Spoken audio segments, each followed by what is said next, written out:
Witam Państwa bardzo serdecznie. Leksidor się kłania. 8. odcinek podcastu Trzeci Serwis. Zgodnie z obietnicą dzisiaj moimi gośćmi Linda Klimowiczowa. Witam Cię bardzo serdecznie. Dziękuję bardzo. I Piotr Szczypka. Witam serdecznie. To nie jest wcale takie proste nazwisko. Jak ty jedziesz gdzieś za granicę, to wcale nie jest taka prosta sztuka, żeby cię przedstawić. Proszę Państwa, to jest moim zdaniem taki jeden z najbardziej gorących duetów w polskim tenisie. I nie myślimy tutaj o mixtach, nie myślimy tu o grze podwójnej, tylko myślimy o parze, która stanowi całość pod tytułem zawodniczka i menadżer. Menadżer, o tym jeszcze Państwu będziemy opowiadać, natomiast przede wszystkim zawodniczka. Linda Klimowiczowa, 18 czerwca 2004 roku Tak. urodzona. Tak. A gdzie? W Olomoucu. W Olomoucu. czyli Olomouc, czyli to taki region, który słynie tenisem. Bo nie wiem, czy wiesz, niedaleko Olomouca jest taka mała miejscowość, nazywa się Weska. A, Weska. Weska. I tam jest taki sport hotel, świetne korty, tam są rozgrywane turnieje ITF-u, U16. Czasami tam grałam. Prawda? Bo tam jest bardzo tak kameralnie, cichutko. Ja to zawsze pamiętałem, kojarzyłem ten region Prostejów, Olomouc i ta Weska, bo myśmy często z Legią Warszawa w pradawnych czasach robili tam obozy tenisowe w Prostejowie. To był taki bardzo dobry czas, gdzie w tym Prostejowie dużo się działo. Zresztą swojego czasu Prostejów, to doskonale wiecie, to było Zagłębie. To się potem przyniosło do Pragi, zdaje się wszystko, główny sponsor i ten człowiek, który napędza czeski tenis, on się zabrał z tym interesem do Pragi, ale były czasy, że Prostejow, no to była Mekka czeskiego tenisa. Dobrze, Linda, do Ciebie jest dużo pytań, dużo odpowiedzi, mam nadzieję, bardzo, bardzo fajnych. Mam nadzieję, że widzowie Cię polubią, będziesz mogła się przedstawić. To zacznijmy od tego w ogóle, skąd pomysł na tenis? Kto cię do tego tenisa zmusił? Tata, mama, czy może takie postaci jak, nie wiem, Kwitowa? Jak to wyglądało na początku? No tak, tenis nie był moją pierwszą pasją. Ja w dzieciństwie jeździłam na łyżwach i we wieku 6 lat wzięłam do ręki pierwszy raz rakietę tenisową i trzymam ją do dnes, a to... I to muszę powiedzieć, że to mój ojciec zapoznał mnie z tenisem. A jednak. To wie pan, to mój sukces jest również jego sukces. Doprecyzujmy, bo łyżwy, ale takie figurowe? Czy takie Łyżwy szybkie? figurowe. Figurowe. O, ostatnio renesans przeżywają łyżwy figurowe, bo to, co się działo na igrzyskach, to rzeczywiście od lat takiego boomu na łyżwiarstwo nie było. Dobrze, czyli można powiedzieć tak, baza, jeżeli chodzi o sprawność, o wszechstronność, o gibkość, bo jednak jak ktoś się bierze za łyżwy figurowe, no to jednak musi być sprawny i to dość sprawny. Czyli tata był twoim takim pierwszym, zrobił taki pierwszy, najważniejszy krok. Okej. A jak to się zaczęło? Czy to było tak, poszłaś z tatą na kort prywatnie sobie tak grać, czy od razu w jakimś klubie się znalazłaś? No, tak co ja pamiętam, ja zaczęłam grać tenisa w klubie w Prostějově we wieku 6 lat. I no, tam dużo tego było. No i potem w szkole średniej zaczęłam grać, zmieniłam klubę na Přerov. To tylko 2 kluby we wieku 6 lat. No. Czyli Prostejów i Přerov. Czyli spędziłaś, czy w Prostejowie pamiętasz może nazwisko swojego pierwszego trenera? Myślę, że pan Jetelina? Pan Jetelina. No. Tak, pan Jetelina. No w Prostějově zaczęłam grać z W panem. Prostejowie zawsze pamiętam dużo tych trenerów i też wielkie nazwiska były. A jak to wyglądało? Bo tak, to też jest ciekawa sprawa. W Polsce wiadomo, mamy szkółki, 5., 6. na korcie, jeden trener, raczej zabawa. A jak to w Czechach wygląda właśnie takie pierwsze kroki? Czy to już jest od razu jakoś tak zorganizowane, w sensie, nie wiem, takich struktur, czy więcej zabawy No jest to na jest od początku? razu zorganizowane, a tylko ze zawodnikami jsem grała w klubie zawsze. Czyli wiadomo, że jest jakaś grupa, która jest w pewnym sensie postrzegana jako już ta, nad którą pracuje trener? Tak. I to są w pewnym sensie też talenty, które, zajmujemy się tutaj. Tak, jeden trener ma tak 3 zawodniki w klubie i gramy cały czas, gram cały czas z zawodnikami, Świetnie, świetnie. z jednym trenerem. Super. A powiedz mi, w którym roku, po ilu latach grania spróbowałaś takiego grania na punkty? Bo jak wiemy, w Czechach turniejów jest Dużo. No, bardzo dużo, tak? to, no też, co pamiętam, ja zaczęłam grać turnieje w Czechach w wieku 6 lat i potem zaczęłam wjeżdżać, grać turnieje zagraniczne w ETA 12 do 12 lat. No i szło mi tak bardzo dobrze, że potem zaczęłam grać ITF-a, ale co tak pamiętam, ja nie zrobiłam jeszcze super wyników na turniejach w Czechach i Okej, na ETA. dobrze, A dobrze. we wieku 6 lat. A mistrzostwo czeska? No to tylko jeden sukcesem wygrałam Mistrzostwie Czech do 14 lat. No już ale wygranie Mistrzostwa Czech akurat to nie jest mały turniej, to nie jest nic, o czym... No tym bardziej, że w tym turnieju przecież startowały też te gwiazdy czeskiego tenisa. Siostry Fulbirtowe, No dużo, Szarkowa, Parancowa, także to są bardzo dziewczyny, dobrych zawodników, wszystkie, które grały grają wielki na tym szlem. turnieju, tak. No to dobrze, trochę uprzedziłaś moje pytania, które tutaj gdzieś O, mam to przygotowane dla ciebie. przepraszam. Ale nic. Jeszcze jedna rzecz, muszę tutaj szybko wtrącić i wymienić naszych gołtów. To są nasi sponsorzy, nasi przyjaciele. Adrian Galak 8841, taki nick i Enklawa 21, ta dwójka ma u nas status gołtów. Oni nas wspierają program i z tego co wiem idzie im całkiem nieźle. Dobrze, damy Lindzie chwilę odpoczynku i zajmiemy się Piotrem. Już tak pomyślałem sobie dzisiaj rano, bo tak, informacji jest sporo na temat BKT Advantage Bielsko-Biała, bo tak brzmi pełna nazwa i to jest jak najbardziej prawidłowe. Trochę mniej informacji na twój temat, ale ja tak sobie pomyślałem, zacznę w ten sposób. Czy to było tak, że któregoś pięknego dnia Piotr Szczypka obudził się, stał prawą nogą, poszedł do kuchni, zrobił sobie bardzo solidną kawę, strzał kofeiny przyszedł, może za dużo tej kawy wsypałeś, nagle cię olśniło, mówisz, zbuduję klub, zorganizuję drużynę, no bo to wiesz, to interesuje ludzi bardzo geneza tego, co tam się wydarzyło, bo to nie jest taka prosta sprawa, tak jak powiedziałem, nagle wpaść na pomysł i zorganizować klub, szczególnie w naszych strukturach, w naszych tych, wiesz, w takim zaścianku tenisowym, gdzie te kluby są osadzone w jakichś takich starych formach. Oczywiście jest dużo nowych, ale mówimy o stricte takim super zawodowym klubie. Jak to wyglądało w ogóle? No to jest dosyć długa historia, ale ona wyglądała całkowicie inaczej. Bo Nie było kawy. Nie, bo to jakby wszystko zaczęło się już gdzieś w głowie dziecka, tylko na początku jakby w innym zakresie, bo ja pochodzę z takiej małej wsi pod Bielskiem Białą i dosyć już dawno się urodziłem, więc w naszych czasach, w twoich również, ale tak jak mówię, ze wsi. No, mnie zawsze interesował sport. W szkole podstawowej, pamiętam, grałem w piłkę, jeździliśmy na zawody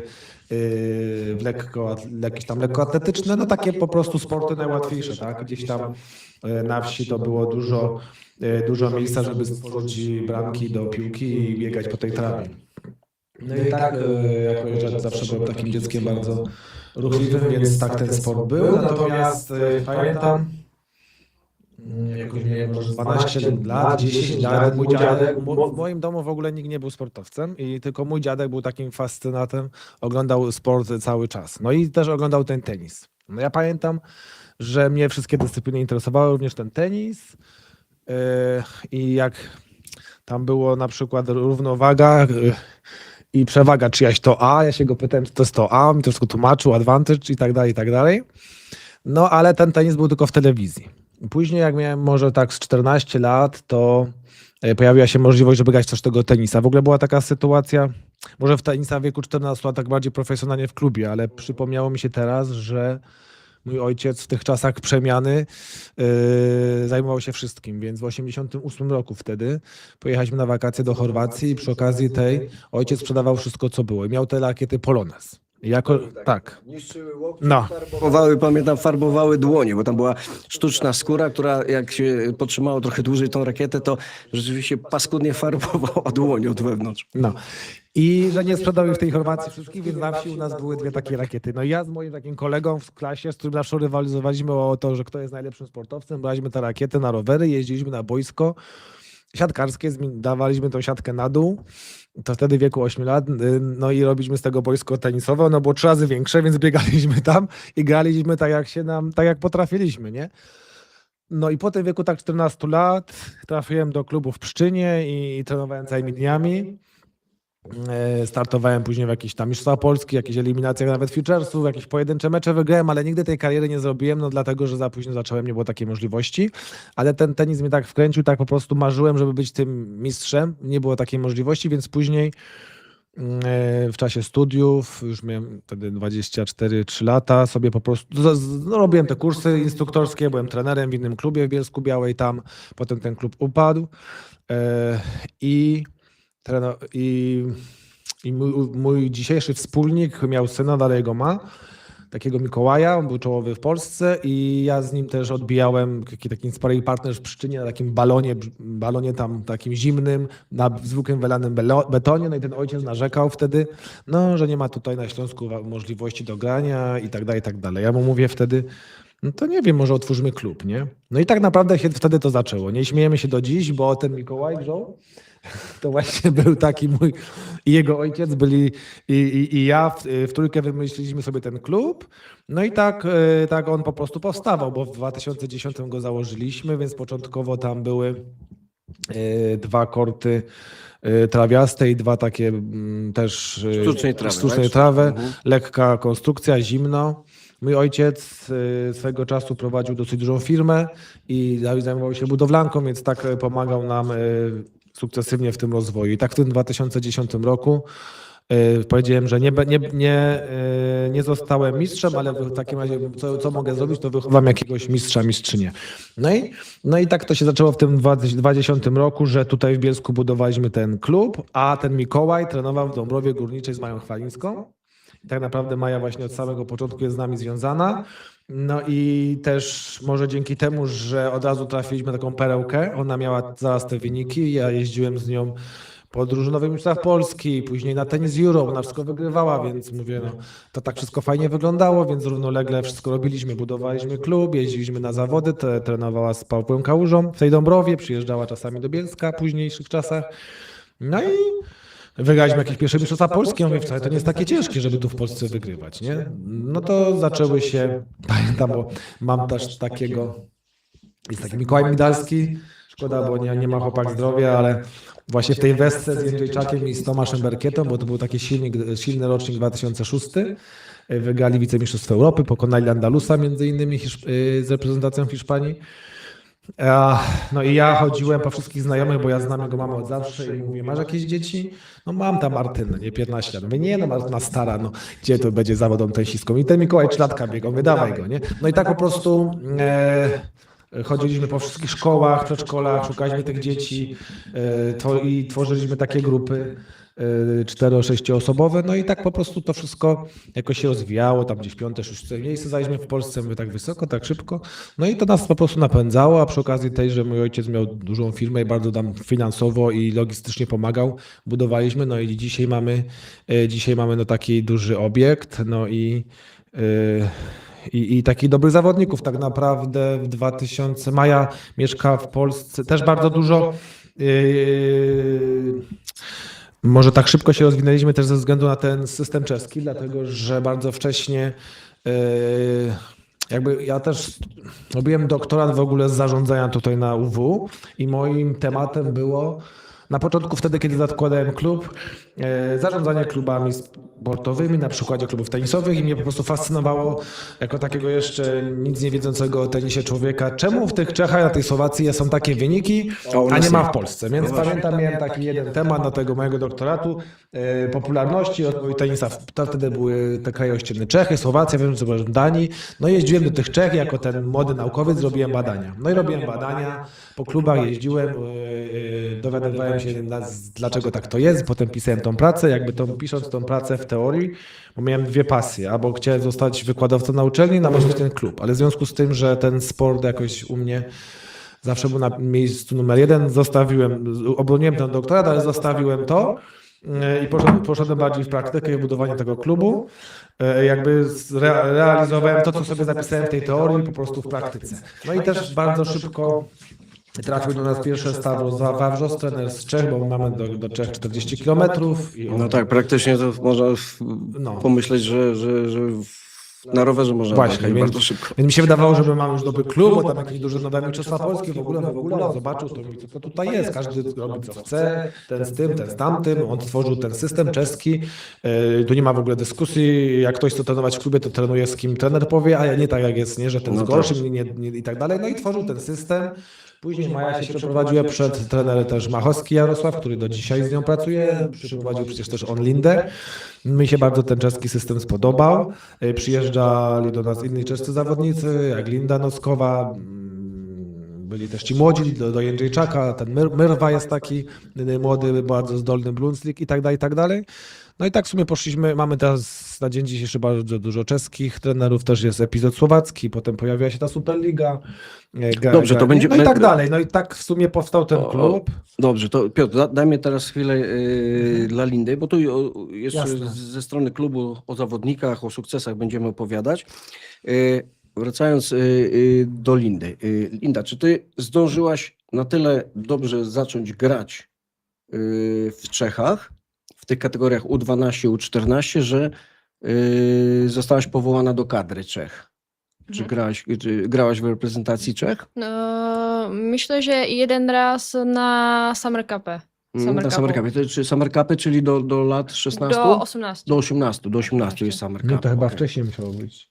Albo do 16? Do Teraz 16, nie jestem pewna. wydaje mi Myślę, się, do 16. że Do Summer 16, Cupy do tak, 16 tak, lat, do tak. 16. No wiadomo, że czeskie drużyny, szczególnie juniorek, one były zawsze bardzo mocne. Z chłopakami trochę tak różnie bywało, ale czeskie juniorki zawsze były mocne. Czy pamiętasz jakieś sukcesy, że akurat ta drużyna, z którą ty grałaś, to ona osiągnęła jakieś znaczące sukcesy w Europie w tych rozgrywkach? Myślę pan na Summer Cupie? Tak. Ale ja nie była w tej drużynie. Kiedy wygrałem, nie była w tej drużynie. Nie pamiętam. Dobrze, a powiedz mi, czy ty jako, bo zakładam, że w tej kadrze była, nie wiem jak Czesi No mają... tam jest silny rocznik, 2004 Silny to rocznik jest Szarkowa bardzo, też, Noskowa, więc tam No, Palicowa, dużo dziewczyn. A tobie się udało podróżować no, pewnie po Europie więcej właśnie jako reprezentantka Czech z takim założeniem... Z teamem czy sama? Z teamem. Czyli miałaś dres normalnie, tak, kadra z teamem, i tak dalej, tak? No. Dobrze, i no to wiadomo, a przypominasz sobie jakieś takie indywidualne sukcesy swoje jako kadra Czech w tych turniejach do 16, do 18? Co tak pamiętam, tak mój największy sukces był, że wygrałem Mistrzostwo Czech do 14 lat, ale nic. Dobrze, no to a bardzo- za granicą? Za granicą myślę pan ITF? Tak, myślę jakieś ITF-y do lat 18 czy do 16. No tak, no to co pamiętam, to mój pierwszy występ na turnieju ITF-a był w Austrii, kiedy miałem 15 lat. No a potem zaczęłam grać po całym świecie i wygrałem bardzo dużo dobrych turniejów. I taki mój największy sukces był półfinał na Wimbledonu. No to właśnie o takie rzeczy. No. Ona za skromna, za cicha. Nie. Jeżeli chodzi o właśnie moje pytanie, już teraz wiesz o co chodzi. Właśnie chciałbym, żeby te sukcesy juniorskie, które były, no bo półfinał Wimbledonu to jest wynik potężny No przecież. skończyła 11 na ITF-ie, więc wygrała jakieś 200, dużo tych turniejów było. No właśnie, tak. Pozmieniała się ta... Tylko, że chyba w Czechach jest tak, że tam każda wygrywa, więc może dla niej też to nie jest jakiś taki... Czyli to sukces jak porządek dzienny, ponadprzeciętny. tak? Traktuje. Nie wiem. Ale półfinał Wimbledonu to musi robić wrażenie nawet na Czechach, którzy są tacy trochę zadufani w sobie, bo pamiętam te kategorie juniorskie, to tak zawsze się mówiło, pamiętam za moich czasów, jak się jeździło juniorskich, to tak się mówiło, o tam Czesi idą, czy mocni bardzo, no bo tak było. Taka prawda. Ale nam się też udało im parę razy do skóry dobrać.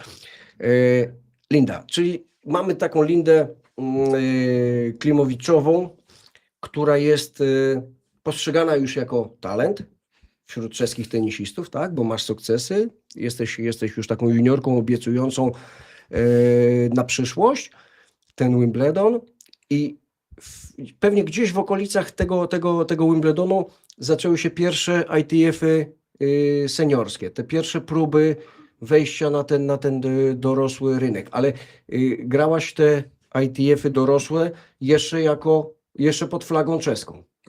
Tak zaczynałaś, pierwsze punkty swoje. A pamiętasz swoje pierwsze punkty, kiedy wygrałaś? Moje pierwsze punkty. No pierwsze punkty wygrałem w Austrii i to teraz nie pamiętam, to jest... Ale mi chodzi o punkty WTA. dorosłego rankingu. Pan myśli WTA. Tak, teraz. tak, mówię o WTA. Taki pierwszy turniej, który miałaś prywny bot. No, to jest taka Teraz- rzecz, teraz- która powinna siedzieć w głowie mocno. No. Ale ja pamiętam jak na przykład też jeden z pierwszych turniejów, bo to była wtedy 15, bo jeszcze 10, bo nie pamiętam. Od dokładnie. dziesiątek się zaczęło, bo To one był potem... Bydgoszcz, bo doszła w Bydgoszczy w Polsce do finału. No, w Bydgoszczy, tak. No, to był jeden z moich pierwszych turniejów w I wtedy- WTA. No to tu masz pierwsze punkty prawdopodobnie No, tak, na w polskiej Bydgoszczy, ziemi. tak, no. polskiej ziemi No, zdobyłaś. pierwsze punkty w WTA były w Bydgoszczy, tam przegrałam we finale. Mhm. I no potem zaczęłam tak grać po całym świecie. Powolutku. No wiadomo, to jest no strasznie i- ciężka droga. Ale co pamiętam, to początek był bardzo trudny. Mhm. To aż, musiałem powiedzieć, to aż dopiero co zaczęłam trenować w BKT w klubie, zaczęłam mieć jakieś wyników na WTA, ale początek Ja był... tylko przypomnę, że tak, w tych czasach, kiedy były dziesiątki, to z tego co pamiętam, u kobiet za wygranie takiej dziesiątki to było 12 punktów, a 10 było za finał. Czyli prawdopodobnie, mogę się mylić oczywiście, teraz ale jest więcej. teraz myślę, jest więcej. No teraz jest więcej, bo rzeczywiście to... Chyba tak było, bo ona miała te 10 punktów, mhm. weszła na listę wtedy, Tak, bo trzeba tak. było mieć 10 punktów. A nie bo trzeba było jeszcze dołożyć tam, bo u A to jest pani tak, jest że trochę inaczej, 3, prawda? trzeba mieć 3 Trzy, turnieje trzy, punktowane, no albo 1 czy 2, żeby zdobyć te 10 Mhm. punktów. Także te 10 punktów wchodzi na listę. No tak czy inaczej, Mogło tak być. jest to taka droga przez mękę, No bo tak, to jest, tak. ja zawsze nazywam to takim tenisowym piekłem, ten poziom dziesiątek, potem 15, no z dużą łaską dołożono 5000 do puli nagród, to nadal jest praktycznie i te 15 są do dzisiaj i to jest, ale mówi, że było ciężko faktycznie, bo było ciężko. Ja tu nawet ja tu sobie nawet zanotowałem, przepraszam, że ci przerywam, debiut rankingowy WTA twój, czyli ja mówię, debiut miał miejsce wcześniej, ale patrzę na miejsce zakończenia sezonu. Jak wyglądał ranking twój, jak kończył się sezon na tym podsumowaniu i pierwszy rok, to 2021, zakończyłaś na 1412 miejscu. Rok. Czyli to, gdzie te pierwsze punkty Bydgoszcz, po tym co tam ewentualnie udało się nagrać, to starczyło na 1412 miejsce. Bo potem ten skok rankingowy był bardzo wyraźny, bo zobacz, przez rok, ty możesz nawet tego nie pamiętać, ale przez rok, od 2021 roku do końca 2022 roku, z tego 1412 skoczyłaś na 579. No to prawie 1000 miejsc różnicy. Więc ten 22 to już był rok, gdzie... No ja zaczęłam trenować w Bielsko-Biała, to tam zrobiłam duży progres. Tak, to początek to był bardzo trudny. Ja cały czas z początku przegrywała, cały czas.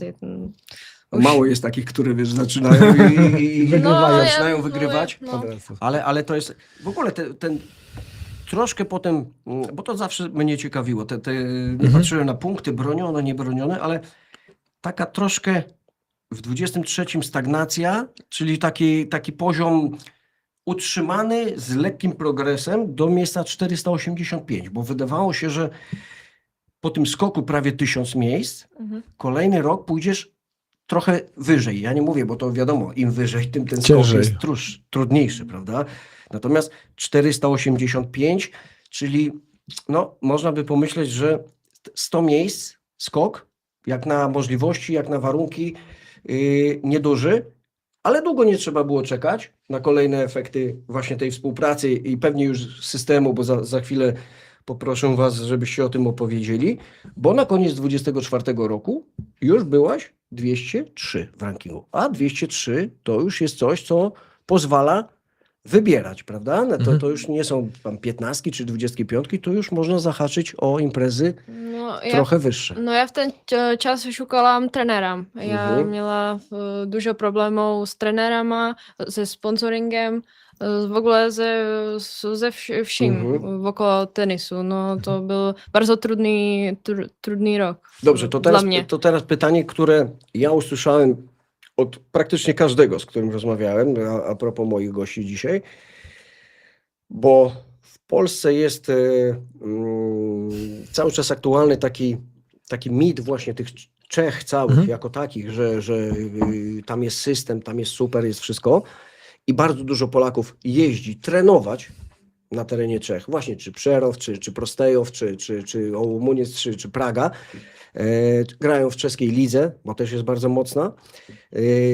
W drugą stronę jakoś nie bardzo jest ten ruch taki, który można by zaobserwować.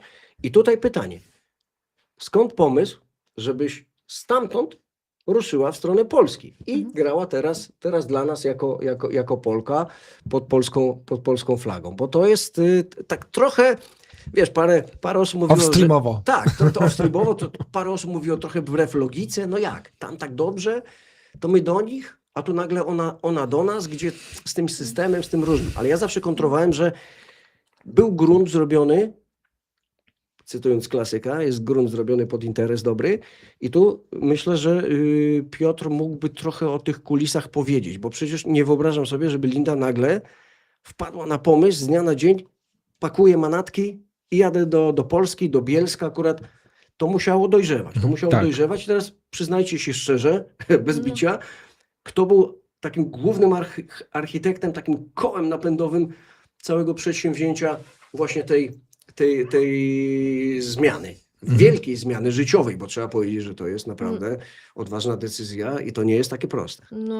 No, kiedy miałam 17 lat, to pierwszy raz przyjechałam do Bielska, właśnie do BKT, Advantage, Bielsko-Biała. No i... Pełna nazwa, bo jak tak rozmawiałem z Piotrem skrótami, to zawsze mnie upominał, nie, musi być pełna nazwa, od początku do końca. I dobrze, no ma rację. No, a co pamiętam, no to przyjechałam z czeskim trenerem, który tu pracował. Z trenerem, który pracował w Bielsku. Już pracował. Tak. Okej. No, Gradligę przyjechałam do polskiej Gradligę. No, okej. Czy drużynówki wtedy grała? Do Drużynówki. lat 16 czy 18 jakoś tak. No nieco Czyli tak, to nie była ta To nie jeszcze liga, do której to dojdziemy. to były drużynowe mistrzostwa Polski. Okej. No a tam spotkałam dużo fajnych trenerów i zawodników i Piotra, który mi bardzo pomógł w ten czas i bez niego bych też tutaj nie siedziała. No a zaczęłam grać i trenować w Polsce. No i potem w jeden dzień Piotr przyszedł, zapytał mnie, czy tylko czasu spędzam w Polsce, czy nie myślę o zmianie obywatelstwa. No i tym zapoczął to Tak się to zaczęło. uzyskawanie polskiego obywatelstwa. No, to było tak, że dopowiem. Jarosław Machowski przyprowadził Lindę do Bielska, to był trener i dalej jest trenerem Mai Chwalińskiej, więc on już tam u nas był, już nie pamiętam dokładnie, ale kilka lat. Przyjechała Linda na drużynowe mistrzostwa Polski, później zaczęła przyjeżdżać do nas coraz częściej. My mamy tam w klubie apartamenty, restauracje, wszystko jest na miejscu. No i właśnie tak było, nie, że ona też bardzo się podobała tam innym ludziom, którzy grają, którzy mają jakiś dostęp do sponsorów i tak dalej, ale był problem, no, że to zaraz ktoś będzie, no jak pomagamy obcokrajowcom, a nie swoim. No tak. No i tak jakoś, ja nie wiem, mi to tak przyszło kiedyś na myśl, ale nawet w to nie wierzyłem za bardzo, bo myślę sobie, jak zapytać, nie zapytać, jak tak będą do tego podchodzili, nie, że taka po prostu propozycja, myślę, bardzo odważna, ale mówię, a cóż. Do odważnych świat należy. Do odważnych świat należy, zawsze byłem odważny, więc zapytałem Lindy i byłem ale tak podchodzę do niej i mówię, ja pewnie się nie zgodzi, ale ona powiedziała, że tak, więc ja cieszyłem się bardzo i rozmawiałem z rodzicami. Ja z rodzicami się też znaliśmy, bo po tym się w ogóle okazało, że tata Lindy współpracował z moim ojcem w ogóle, bo prowadzi też taką firmę, która zajmuje się tym samym, jest w tej samej branży, więc jakoś on już znał mojego ojca, więc może też miał zaufanie przez te lata dużo Łatwiej było się wcześniejsze. dogadać po prostu. Tak, No tak, tak. właśnie, No i jak taki był temat, no i oni się zgodzili. Wszyscy potem rozmawialiśmy z Lindą, z tatą i z mamą. No to zaczęliśmy te wszystkie procedury, co trwało chyba z 1,5 roku. Złożyliśmy wniosek do prezydenta, no i zostało nadane Lindzie obywatelstwo. Tak naprawdę no, ona tam już też zna wszystkich ludzi. No tak, Bardzo tak. dobrze się tam Trochę po prostu, łatwiej po było, prostu, tak. po prostu czuła. A powiedz mi, bo tak jak powiedziałem, trudna decyzja, bardzo ważny moment. Kto wie, czy taki nie najważniejszy, jeden z ważniejszych momentów w życiu takiej młodej jednostki. Miałaś taką rozmowę z rodzicami, tak już abstrahując. Nie Piotr, nie Bielsko, tylko usiedliście w domu i mama, tata, ty i mówisz, słuchajcie, jadę do Polski. Będę grała dla Polski. Tutaj była taka dyskusja, No. było za, przeciw, Tak, oczywiście. jadę, nie jadę. Tak, oczywiście, to była tylko moja decyzja. Mój tenis, moja kariera. Ja w ogóle szukała trenerów, sponsorów, ja w ogóle nie miała nic w ten czas. Ale jeszcze pytanie, bo w momencie, kiedy ty podjęłaś, bo tutaj tak stanowczo nam to komunikujesz, jeszcze nie byłaś pełnoletnia. Jeszcze Nie. jeszcze nie miałaś 18 Znaczy lat. później jak to dostała, no to już Mhm. miała, No ale... jak dostała, tak. Ale bo wiesz Tak, Ale na pewno Mhm. mówiła z rodzicami o zmianie obywatelstwa, na pewno.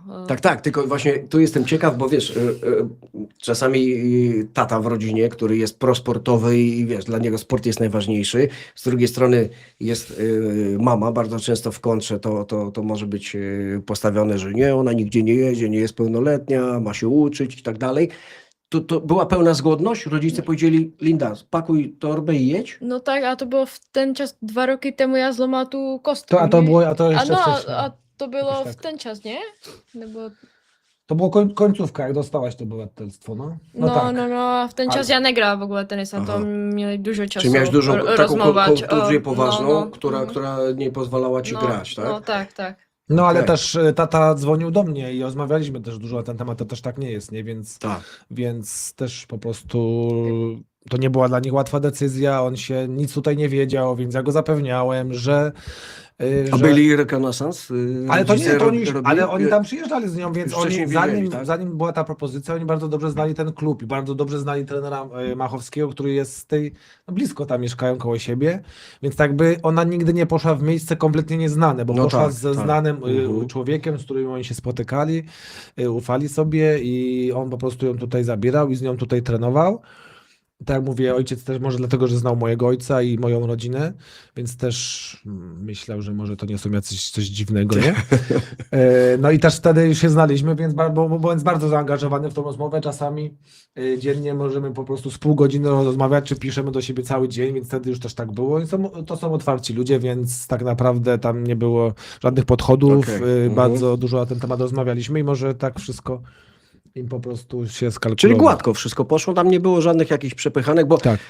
ja myślę, że też dużym plusem było to, po pierwsze znajomość środowiska, tak, że rodzice już wiedzieli, z kim mają do czynienia, ale też bliskość, bo przecież wsiadasz do samochodu i z Olomouca do Bielska, to jest 2 godziny. to są 2 godziny niecałe. No. Wiesz, pewnie gorzej by było, znaczy gorzej, nie gorzej, no wiadomo, Inaczej. gdyby na przykład BKT Advantage Bielsko-Biała leżał klub w Australii, a Linda z Czech i gdyby trzeba było, wiesz, się spakować i za ocean polecieć i kontakt byłby praktycznie niemożliwy oprócz telefonicznego czy jakiegoś tam wideoczatu, no to by było trochę ciężej. A tak naprawdę to ona jest zamiedzą. No. Dokładnie. Ma zły dzień, wsiada w samochód i jest w swojej okolicy. Także to też myślę, że to też jest duży plus, bo to jest przecież ważna rzecz. Nieraz słyszało się w przypadku piłkarzy na przykład, którzy gdzieś tam, bo u nas chyba w tenisie nie ma takiej historii, że jak gdzieś w jakichś młodzieżowych reprezentacjach zagrasz, to potem nie możesz grać dla innych. To w piłce nożnej bo jest tam- coś takiego, ale prawda? też tak było, A jak bo- to było właśnie? Bo to mnie ciekawi. Fa- Czy ty nie miałeś, przepraszam, czy ty nie miałeś jakichś takich formalnych problemów ze strony Czechów, że oni na przykład mogli powiedzieć, myśmy ją wychowali, myśmy ułożyli na jej wyjazdy, były treningi, były to, a ona teraz się pakuje, wychodzi. To też jest ciekawe. Czy to wszystko tak przebiegło gładko i przyjemnie, czy tam było trochę zgrzytów? No troszkę było, może też popełniłem błąd. Jakoś tak nie zrobiłem tego może do końca świadomie, ale też znam dobrze wiceprezesa Czeskiego Związku i zanim mu powiedziałem, po prostu dać mi taką informację, jak już uzyskała ten paszport do internetu i wtedy się zrobiła trochę. Przepraszałem, że nie powiedziałem, bo też równolegle wcześniej rozmawiałem ze związkiem, czy też jej po prostu pomogą, jak będzie miała to obywatelstwo, będzie reprezentowała Polskę, więc tam miałem też wstępne zapewnienia, więc jakby tak nie wiem, po prostu pomyślałem, że może oni między sobą porozmawiają, nie wiem. Ja jestem też takim człowiekiem, wypadało, to nie jest jakby wytłumaczenie z mojej strony, bo dzisiaj bardzo dobrze żyjemy i nie ma żadnego z tym problemu, spotykamy się, Martin do nas przyjeżdża i po tej sytuacji był kilka razy, także nie było z tym problemu. Natomiast może było tak niefajnie, za co tam po prostu przeprosiłem i temat jest zamknięty. Więc później tak, Czeski Związek musiał wyrazić zgodę, ale tak jak mówię, znamy się i jak już była sytuacja wyjaśniona, więc oni jej zgodzili się. I w ITF-ie jest tak, że raz do roku można zmienić obywatelstwo, ale w tych turniejach indywidualnych, więc tam musieliśmy poczekać do końca roku, bo to są też takie procedury, żeby oni zmienili tą flagę.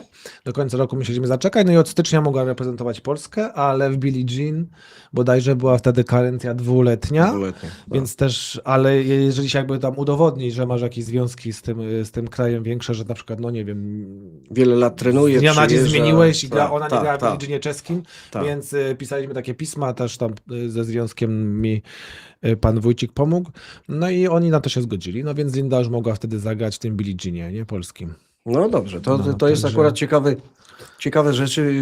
Ale to bardzo mówicie. dużo, to też było 1,5 roku trwało i tam byłem w urzędzie chyba z 15 razy. Nie jest to takie łatwe, ale bardzo nas to napędzało, że jest fajna dziewczyna, że możemy jej pomóc. Słuchaj, no ty ogólnie masz taką, zasięgałem języka na twój temat, masz taką opinię człowieka, który jak się podejmie jakiegoś zadania, wywalą go drzwiami, wróci oknem, a jak z tego okna wyleci, to kominem wróci z powrotem i wszystko załatwi. No tak podejrzewam, że właśnie z Lindą było. Trzeba było trochę zabiegów, trochę trzeba było pochodzić za sprawą, ale gra warta świeczki, jak się okazuje, bo na razie odpukać chyba nieheblowane. Wszystko idzie dobrze. Jeden mały wątek właśnie a propos kontuzji, bo wspomniałaś o jednej kontuzji, gdzie staw skokowy, coś się z nim stało złego, nie wiem, czy był skręcony, czy zerwane więzadła. Jak to wyglądało? To była twoja najpoważniejsza kontuzja? No tak, já gra turněj ve Francii, Mhm. půlfinál, a ve druhém setě zlomila kostku i operaci jsem měla. Operacja. A jak długo nie grałaś w Uh, związku z tą kontuzją? no turněj jsem negrala 4 miesiące? 4 miesiące. Ale to jak na to. Na No, szczęście tam ale szybko jsem Szybko. wróciła. Jak ta rzecz z operacją, to 4 miesiące to jest. I do tej pory to była twoja najgorsza, taka najbardziej poważna, Najgorsza tak? kontuzja w No karierze. a takie małe, to wiadomo, o takich nawet nie wspominamy, bo taka dla mnie kontuzja taka prawdziwa to jest to, bo tak naprawdę tenisista jak się budzi, go nie boli nic, to znaczy, że już albo przestał grać, albo jest na emeryturze. Tam boli zawsze i wszędzie. Natomiast te kontuzje ja biorę pod uwagę takie, które eliminują cię z grania. No to wtedy wiadomo, że jest kontuzja, która z nią się trzeba po prostu zmagać. Dobrze, jeszcze jeden wątek, też zahaczany byłem z pytaniami o to, czy jak już dostałaś to obywatelstwo, jeszcze nie było Billie Jean King Cup, ale już wiedziałaś, że już jesteś, że grasz dla nas, czy w momencie, kiedy wróciłaś do Czech i grałaś tam jakieś turnieje, czy trenowałaś, no czy po prostu przebywałaś, czy ktoś jakąś taką miał do ciebie, nie wiem, żal, czy taką pretensję, że tych Czechów zostawiłaś i jesteś teraz nasza? Jak to wyglądało? Czy dano ci po prostu, wiesz, bo to różnie bywa z tym. Ja pytam, bo ludzie są ciekawi takich tematów. Sam jestem ciekawy takich tematów. Czy nie było właśnie jakiejś złośliwości, czy ktoś nie mówił, że zdrajca, że to, bo to ludzka, wiesz, zawiść i nie zna granic. Nie zna granic. Nie miałaś takich momentów, No, że ktoś chciał ci dokuczyć? Dużo takich Było? sytuacji. No, Mów śmiało. było dużo sytuacji, ale ja jestem taką kobietą, która to Nie bierze do siebie. Nie bierze do siebie. To jest tylko moja kariera. Co mam słuchać, to ostatnie ludzie.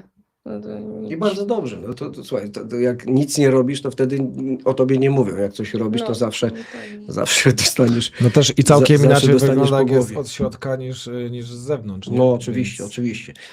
Linda, teraz wróciłaś do Polski, do poważnego grania i przyszło powołanie do reprezentacji. Co poczułaś w tym momencie? No, kiedy mi kapitan Billie Jean Capu, pan Mr. Cel zadzwonił. To mi się, Mr. Cel, to mi się podoba. Mr. Cel, nie? Tak, nie, pan Cel. Tak. Pan Cel, to przepraszam. No, to dla mnie to był wielki zaszczyt.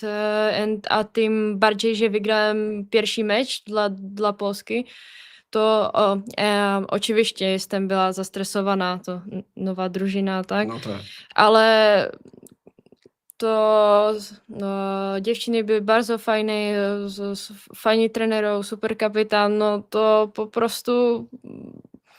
po prostu przyjęli mnie bardzo pozytywnie i tym bardziej, że wygrałem pierwszy mecz, to dla mnie to było wielkie doświadczenie. No to super, bo właśnie to jest ważne, jak przyjmuje cię drużyna, tak?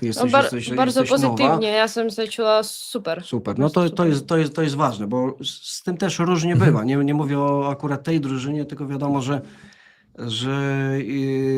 poza tenisem te przypadki z tymi nowymi, nazwijmy to, członkami narodowych drużyn, to różnie bywa czasami, no bo zawsze ktoś straci miejsce na rzecz tego, kto przychodzi. Różne komentarze to zostawmy, czyli świetnie się czułaś. A powiedz mi, pamiętasz, z kim grałaś? Imię nie pamiętam, no to przepraszam, imię nie Ja pamiętam. ci przypomnę, ale to Berta? Berta? Ja nie pamiętam. daj dziewczynie popracować, ale graliśmy z Rumunią, tak? Graliśmy Z Rumunią, tak. Z Berteą grałaś i bardzo wysoki wynik. No. Pamiętasz wynik? Taki, No. no 6-2, 6-1? Tak jest, 6-2, 6-1, dokładnie. 6-1. No to był taki, ja nie wiem, pierwszy występ, duży kurt, dużo kibiców, to ja lubię takie rzeczy, to dla mnie było ekstra. Czyli jesteś stworzona do wielkich kortów. No ja to lubię po No, prostu. Super, super. Czyli taka wielka publiczność, no miałaś prawo być zestresowana mocno, bo okoliczności kompletnie nowe. Też jak zwykle w każdym przypadku zwolennicy przyjścia Lindy i grania w barwach Polski, bardzo duża jest też grupa przeciwników, no bo tego się nie uniknie. Tam pewnie część kibiców trochę w drugą stronę kibicowała, ale sobie świetnie z tym poradziłaś. Ja pamiętam tamten mecz. Początek był taki zacięty, 2-3 gemy, a potem poszło, było widać zresztą po tobie, jak ci się zmienia, ja jak z ci się buzia początku zmienia. była bardzo zestresowana, ale potem ta atmosfera mnie tak wciągnęła, że sam, nie wiem, grała... Na luzie. No, tak, no. Bardzo... Jak na treningu. Bo No, było jak na treningu się końcówka czuła, była. Bo ty jeszcze oprócz tego singla z Rumunią, jeszcze chyba wcześniej grałaś debel, czyli, bo ten singiel, Tak, to nie Debla- był debiut, jeszcze grałaś chyba Nie, debel Debla Debla dzień był wcześniej pierwszy z kubką, mecz. prawda? Martyną, Pierwszy no. mecz. z kubką. Z tym, że tam to już wynik. Ale wygrały przecież z tą nowozelandką Radcliffe? Czy jak, Tak. Co wygrała US Open. Dokładnie tak, dokładnie Więc, tak. ale ja jej mówię, wiesz, że wygrałaś z dziewczyną, co wygrała Grand Slama i była jedynką na świecie? Tak? Nie wiedziałam. No ale ten debel akurat z Martyną Kubką, bo Martyna Kubka, wysoka, mocno, płasko, szybko grająca, świetny serwis, wymarzona partnerka do debla i takie dobre przetarcie, prawda, przed tym singlem, bo jednak singiel to trochę jest większe obciążenie. Jest sama, nie ma pomocy i liczy tylko na siebie, a ten debel też fajnie wygląda, więc to pomogło na pewno. A dogadałaś się bardzo szybko z Martyną na korcie? No, my mówili, pan myślę jak języka? W jakim Jakim języku? Nie, czy Jakoś chemia No była. ja, czy od no razu tak, wiedziałeś, o co nie, chodzi? od razu, ale ja w ogóle nie gram gdeble, to było trochę, no z początku trochę trudniejsze, ale potem po GM2 jsme dogadali. Po Się. prostu No i dobrze. No miejmy nadzieję, bo przed nami też kolejne mecze. Stawka idzie w górę. Mecze o Awans do finału. o awans do finału, tak. No, tutaj bardzo często piszą wszyscy o tym, że powinnaś być nową siłą w polskim tenisie i miejmy nadzieję, że tak będzie. Za moment część zespołu, czyli obie Magdy, pewnie przejdą na taką tenisową emeryturę i potrzeba nam jest nowych twarzy, nowej krwi w tym zespole, bo zespół cały czas młody, obiecujący. Wielkie szlemy. Linda, bo to nas interesuje i to widzów interesuje najbardziej. Wielkie szlemy. Mhm. Pamiętasz swój pierwszy występ w Wielkim Szlemie i to kwalifikacje, tak? Bo ranking nie był na tyle wysoki, że mogłabyś grać bez eliminacji. Swój pierwszy występ w Wielkim Szlemie. Pierwszy występ w Wielkim Szlemie. Tak. Son Deichmann, US No, Open. to był US Open, a tam Właśnie. tam jsem byla chora, tam przegrałam od razu w pierwszej Pierwszej rundzie, rundzie. w Pierwszej rundzie eliminacji, a kwalifikacji. tam jestem byla chora, tam ja w ogóle nie trenowała nic. To było... No to pamiętam, był trudny czas, bo tam obydwie były chore. Maja była chora i Linda była chora. Linda przyjechała z Kolumbii, była na tym turnieju i miała problemy żołądkowe, a Maja leciała z Polski, nie? No i dziewczyny 2-3 dni wcześniej przed meczem po prostu ledwo na nogach stały w łóżku. Ale debiut, I to był taki debiut Lindy, no. No, czyli debiut, można powiedzieć, nieudany, a pamiętam potem, to był 24 rok, 2024. Tak. I jak przeskoczymy rok do przodu, do 25 i US Open, to pamiętam wtedy 3 mecze rozegrałaś w kwalifikacjach. Było blisko, żeby się awansowała do głównego turnieju. Pamiętam, bo nasza stacja Eurosport Komentował. pokazywał te mecze kwalifikacyjne. Z reguły nie pokazujemy eliminacji. Poza tym, jak grają Polacy. I tu było bardzo blisko. Był jeden, drugi, trzeci mecz i było bardzo blisko. Czyli już ten wielki szlem był na wyciągnięcie ręki. To jest duży zawód, jak tak w trzeciej rundzie, gdzie ten main draw już jest bardzo blisko. Jak się czuje A wtedy? to było drugi raz, nie? Bo na Roland Garros też była w finale eliminacji. Tak, ja mówię, ja kontynuuję w sensie tą ścieżkę amerykańską, bo, Aha, bo okej. rzeczywiście tak. I to był Roland Garros i był Wimbledon przed US Open w 2005, z tym, że patrząc na te mecze kwalifikacyjne, właśnie ten US, już wydawało mi się, że już będziemy mieli jeszcze jedną no ja dziewczynę w main byla draw. trochę zmęczena ve finále, to i po té kontuzii, ta kondice mě, to fyzicznie mě trochę brakuje Brakowało. po prostu, no brakowało, no to ja już była trochę zmęczona po pierwszym secie, no a... Tym bardziej, że warunki w No. Stanach w US Open wiemy jakie są. No potrafi warunki być, tak. bardzo gorąco w ten dzień było, no. Ale to akurat takie warunki, które ty lubisz, bo tak, chociaż kwalifikacje no nie na tych największych kortach rozgrywane przy dużej publiczności, ale gdyby tak ci się udało wejść wtedy do tego No, US no. Open, zagrałabyś na dużym jakimś korcie może, kto wie, ale czy ty czułaś startując w tych kwalifikacjach we wszystkich, że twoja siła gry jest na tyle duża, że ten main draw, czyli ta główna drabinka, one przyjdą? No tak, na pewno. Czułaś to, No tak? czuła, na pewno. A powiedz mi, bo najświeższa historia, czyli, bo jesteśmy, no świeżo może nie, ale zaraz po Australian Open, pojechałaś na ten turniej, wiedząc, na Australian Open, Australian tegoroczny, Open. tak. Pojechałaś na ten turniej i powiedziałaś sobie, nie no Linda, już dosyć tych kwalifikacji, ja muszę to przejść, ja muszę zagrać w main draw, ja muszę zagrać z kimś dobrym, poważnym. Tak Walnęłaś pięścią w stół, To tak? ja zawsze tak mówię. Zawsze mówię.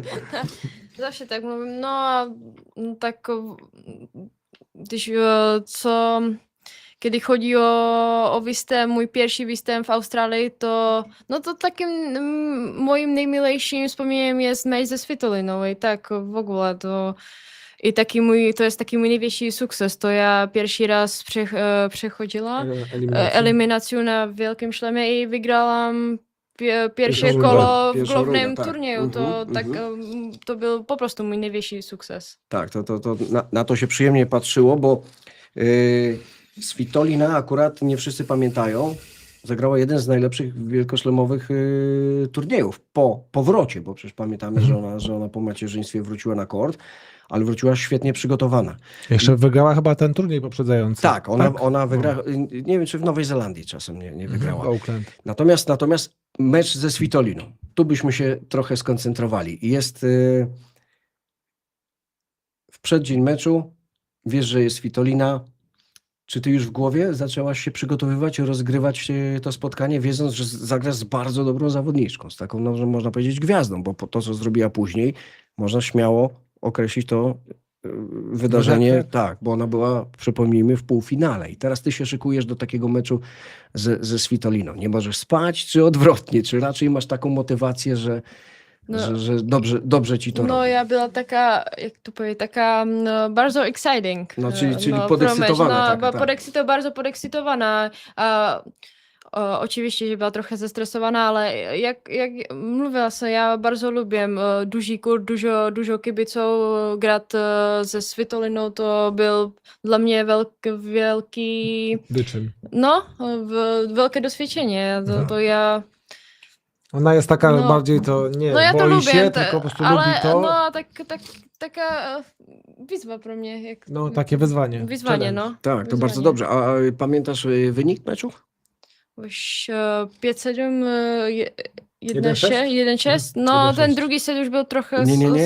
6-4? 2-6. 2-6. No, Zabrałeś sobie gema. ten drugi set już był... Ale 5-7 musimy podkreślić jasno, że gra faworytka Svitolina i gra Linda Klimowiczowa, która jest szerszej publiczności jeszcze nieznana. Patrzą kwalifikantka, mówią, raczej będzie. A tutaj pierwszy set, no przecież musiało być po 5. Tak? Tam chyba było 5-4 nawet i 30-15 mi się wydaje, ale ona zaserwowała 3 dobre serwisy. No, nie? to było No. dobrze zaserwowane. I to jest właśnie takim... Co zapamiętałaś z tego meczu? Czy to było coś na zasadzie, nie są takie straszne te mocne, czy może dużo mi brakuje, muszę więcej trenować? No, dużo mi brakowało fizycznie z Mhm, taką Gwiazdą. top gwiazdą, z taką top zawodniczką. tak. Bardzo fizyczną. No. A stricte tak tenisowo, czy ona cię czymś zaskoczyła, że nie wiem, był jakiś super backhand, jakaś kontra forehandowa, czy świetnie Była biegała? więcej konsystentna w tych momentach. ważnych momentach była więcej konsystentna. Czyli nie psuła, była taka była konsystentna. trochę bezpiecznie spokojna. grała, tak? Bardzo spokojna, tak. Mhm. A ja zrobiła dużo chyba Błędów? blendów, takich, Prostych. takich prostych blendów Ważny moment. we ważnych momentach. No. A nie miałaś takiego wrażenia, na przykład po pierwszym secie, siedzisz, odpoczywasz, masz 2 minuty, siedzisz na ławce i takie szybko myśli w głowie przebiegają. 1-2 decyzje w tych kluczowych momentach, może byłoby 7-5 dla mnie. I wychodzę i próbuję dalej, bo ten drugi set 6-2, wynik niby wysoki, ale to też nie do końca było tak, że ty wywiesiłaś białą flagę i poddałaś się. Też była walka, ale czy takie myśli właśnie, że to 7-5 to jest coś, co można przekuć może na przyszłość, tak? Dla siebie. Że to jest właśnie coś, co pozwoli ci uwierzyć, że one są w zasięgu.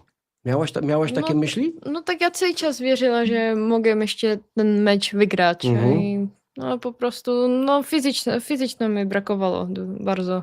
No tak, bo to jest trochę inny poziom. Ludziom się wydaje, że wyjście dla Lindy, która najwyższy ranking chyba 129, to był jej rekord do tej pory, jeżeli chodzi. Obecnie 134? 130 teraz. 130, no to 130. No i mamy Svitolinę, która ma singlowy numerek przy własnym nazwisku. To nie jest takie proste, To też był prawda? 5. mecz jej. No tak, bo jeszcze W tym kwalifikacje. turnieju, a miała Mhm. lecieć do Aucklanda, ale też tam z powodów zdrowotnych nie poleciała, więc pierwszy turniej w Australii, zmiana Jestem klimatu, była chora. trochę chora.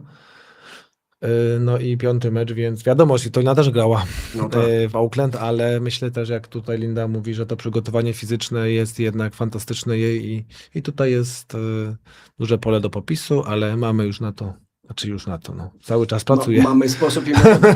A powiedz mi tak, kończy się mecz ze Svitoliną, jeszcze go gdzieś tam w głowie sobie rozgrywasz i następnego dnia mówisz, kurczę, niewiele mi brakuje. Tu trochę fizycznie, jeden forehand lepszy, jeden serwis lepszy, mogło się zmienić. Tak było? Czy po prostu przeszłaś tak na porządku dziennym? Nie, tak było, oczywiście. Tak? Trochę, Daje kopa trochę taki mecz, no prawda? zawsze po meczu, no. Mhm. I teraz wiem, co muszę zlepszyć na następny raz, no. Mhm. No wiadomo, że takie mecze to też jest kwestia rankingu. Będzie lepszy ranking, będziesz mogła grać na co dzień z takimi zawodniczkami. Może nie od razu z Svitolina, bo raczej aż tak szybko tego skoku nie wykonasz, żeby grać w tych małych, które mają 32 nazwiska, czyli te 250 czy 500. Ale myślę, że już w tych tysiączkach, zaraz o planach to jeszcze porozmawiamy, ale właśnie ja miałem wrażenie, patrząc na ten mecz, że gdyby to był mecz numer 5, 6, 10 z zawodniczkami tego typu jak Svitolina, to wcale tam 5-7 nie musiałoby się skończyć. Wiadomo, drugi set, ewentualnie trzeci, no to jest inna historia. Natomiast to gdyby ona miała doświadczenie, gdyby miała trochę więcej takiego cwaniactwa, ale w dobrym, pozytywnym znaczeniu tego słowa, to wcale nie musiało się tak skończyć. A powiedz, jak po meczu, czy Svitolina, bo zawsze jest tak, że te, nazwijmy, gwiazdy, tak, jak grają z kimś, kto przechodzi przez eliminację, to one tam 2 słowa powiedzą, świetnie grałaś, brawo. Jaka była reakcja Svitoliny względem ciebie? Czy ona coś ci powiedziała tak, fajnego po meczu? Tak, pan ma rację, tak powiedziała, że jestem świetnie grała, bo ja myślę, że tylko to było wszystko, że nic więcej nie powiedziała. A, czyli... No tak, że jest świetny mecz, świetnie gram i tylko to, no. Myślę, że więcej nie powiedziała. Ja myślę, że jeszcze będzie okazja do rewanżu. Trzymamy kciuki, żeby tak było. Ale myślę, że tak, no, ale nie wiem, nie jestem w to pewna. No. A jakby Linda Klimowiczowa powiedziała sama o sobie, o swoim podejściu do pracy na korcie i poza kortem, jakbyś określiła swój charakter, że masz talent do pracy, czy jesteś trochę leń, trzeba cię zmusić, czy nie trzeba cię zachęcać, nie trzeba cię popędzać do treningu. Jak byś? Tak, ja bardzo lubię zapasów. Rywalizację. Tak, zapasy, no. czyli to nie No, mówimy o macie. o zapasach, niech Państwo nie Nie, myślą, że Linda na macie zapaśniczych sobie tam Nie, śmiga. Mecze, mecze, rywalizacja. grać punkty, to Mhm. jest dla mnie to Najlepsze. najwięcej. Ale żeby były dobre punkty, no musi być dobry trening. Tak. No i myślę, że haruję, nie? Tak. Myślę, że Harujesz, tak? tak? Harujesz? No to dobrze, bo są takie zawodniczki, które świetnie grają na punkty, ale troszkę są takimi leniuchami na treningach. Trochę brakuje talentu do pracy, ale z tego, co słyszałem i z opowieści, to Lindy nie trzeba namawiać. Tak, jak już. A jakbyś określiła sama siebie stricte tenisowo? Jakie są twoje najmocniejsze strony tenisowe? A co uważasz, że jeszcze jest do poprawienia, do udoskonalenia? Taka krótka charakterystyka, ankieta Linda Klimowicowa. Serwis, forehand, backhand. Ja myślę, że mój pierwszy serwis plus one, plus jeden. Szybkie No rozegranie takie akcji, szybkie, tak? no a te początki Mhm. i takie najsłabsze. To za dużo nie mów, bo mogą jakieś inne tenisistki oglądać. Taki slajd za woleja, no to jeszcze muszę dużo Poprawić. więcej na poprawienie. No. Bo ja zapamiętałem takie 2 rzeczy. Pierwszy raz, kiedy widziałem cię właśnie w tych kwalifikacjach US Open, zapamiętałem takie 2 rzeczy. Bardzo szybka ręka, to przede wszystkim w forehandzie jest widoczne. Dobre ustawienie względem właśnie tej pozycji, z której można przyspieszyć. I coś, co wtedy rzucało się w oczy, fajnie technicznie ułożony serwis, właśnie plus ta szybka ręka, dobrze zaangażowane ciało. Nie wiem, nie pamiętam, który to był mecz. 2., 3. czy finał kwalifikacji. Wiem, że było asów sporo.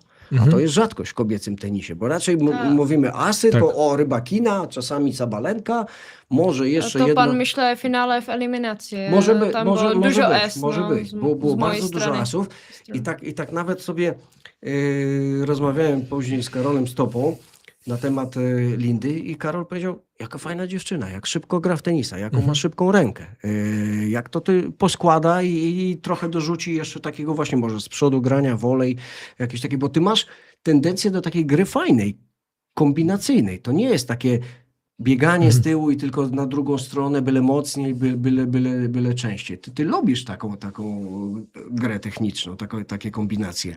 No, to taka kombinacja, ale tam jak Potrafi dobry kąt wygenerować z tego forehandu. No nie jest tak, że tylko strzelasz no. pod końcową linię bardzo No, każdą ma swoją tylko z mocno, nie? forehanda. No. Dlaczego z tylko forehandu? z forehandu? No myślę, że tak. A tylko taka z forehanda. skromna jest. A nie, to skromna, ale tak czułem się bardzo komfortowo na forehandzie. Tak, No tak, bo No ale to często jest, nie? Że Czyli się jakby- przygotujesz, żeby z forehandu skończyć. czyli jakbyś miała swoje 3 najlepsze rzeczy, nam tu teraz powiedzieć, tenisowe. 3 najlepsze uderzenia, w których się czujesz najpewniej i wiesz, że to jest coś, co pozwala ci właśnie największą liczbę punktów wygrywać. Numer 1, taki pierwszy serwis. Pierwszy serwis? Forehand. numer 2, tak? Forehand. No, forehand, Mhm. a numer 3.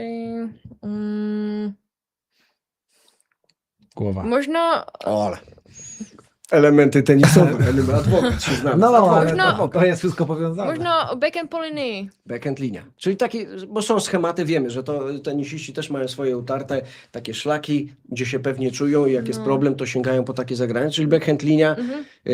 A jak, powiedz mi, bieganie po korcie? No, tam dużo pracy. Dużo pracy? Dużo pracy, no. No, akurat to nie jesteś jedyna, bo jak tak popatrzymy na przekrój, to bardzo dużo jest właśnie takich problemów z bieganiem, ale myślę, że jakoś tak szczególnie z tego, co pamiętam, nie przypominam sobie, że to były jakieś problemy, wiesz, czy gdzieś nie dobiegałaś, czy jakieś problemy kątowe z bieganiem były. Ja bym tu biegania nie dał. Akurat nie, ja bym biegania nie No. dał. Ja bym Może Ja myślę, że tak traktujesz nie ma. Przygotowanie fizyczne No, może- fizycznego, tak ogólnie Bieganie jest też bardzo wszystko, związane też trochę z tym. bieganie, trochę siłę, trochę wszystko. trochę mocy, no Trochę właśnie, tak. mocy, to wszystko Mhm. do tego, no. Bo ja, to jest drobne, bo ja wysoka, ale pamiętam, drobna. bo ja pamiętam, ile ma Linda wzrostu? Ile masz? 1,73 m. 73. No to czyli tak blisko optymalnych wartości. Mhm. Ja bym, jakbym miał zrobić taką charakterystykę, to właśnie bym dał nie backhand czy forehand, tylko trochę, teraz to się zmieniło na pewno, ale akurat wracamy do tamtych wydarzeń z US Open, że bardzo często była już przygotowana sytuacja, żeby pójść w przód odważnie, zamknąć grę wolejem czy smeczem, z którymi dobrze sobie radzi. No to nie jest tak, że ona się boi grać, że ucieka Nie, ona jak się nie boi. wiesz, diabeł święconej wody się boi woleja i ucieka gdzieś do tyłu. Nie. Ale właśnie często była taka sytuacja, super serwis, super forehand i brakowało trochę takiego zamknięcia akcji, bo ty sama powiedziałaś, nie grasz za dużo No, dybli. ja się tam czułem tak bardzo komfortowo na Mhm, setce. To ja tam dużo rzeczy Do poprawy. poprawienia, no, na serwisy volei i takiego slice'a, takie to techniczne rzeczy mi trochę brakują. Bo też. slice backhand widziałem w twoim repertuarze. No, nie wyglądał, rzadko. nie Ale wyglądał może rzadko, jak ale- Martina Nawratilowa kiedyś, albo Petra Kwitowa z lewej ręki, ale on był. To, tam jakiejś wielkiej dziury też sobie nie przypominam. Natomiast właśnie ta chęć do tego, żeby troszkę bardziej ofensywnie, bo wiesz, dzisiejszy tenis kobiecy poszedł w stronę strasznie fizyczną. Grają dziewczyny na takich prędkościach, się to brzydko powiedziane, z takimi prędkościami, że czasami, wiesz, no, wyrywa rakietę z dłoni, jednej czy drugiej. I jeżeli trafisz na taką silniejszą fizycznie, to nie ma za bardzo jak jej przebić. I to właśnie, a bardzo mało jest takich dziewczyn czy pań w tym tenisie, które operują wolejem na zawołanie, że one Tak. grają to z premedytacją. I tu może jest coś na rzeczy, że zobaczymy za rok, 2 Lindę Klimowiczową, która biega serwis wolej w Wimbledonie. No mam nadzieję. Prawda? No.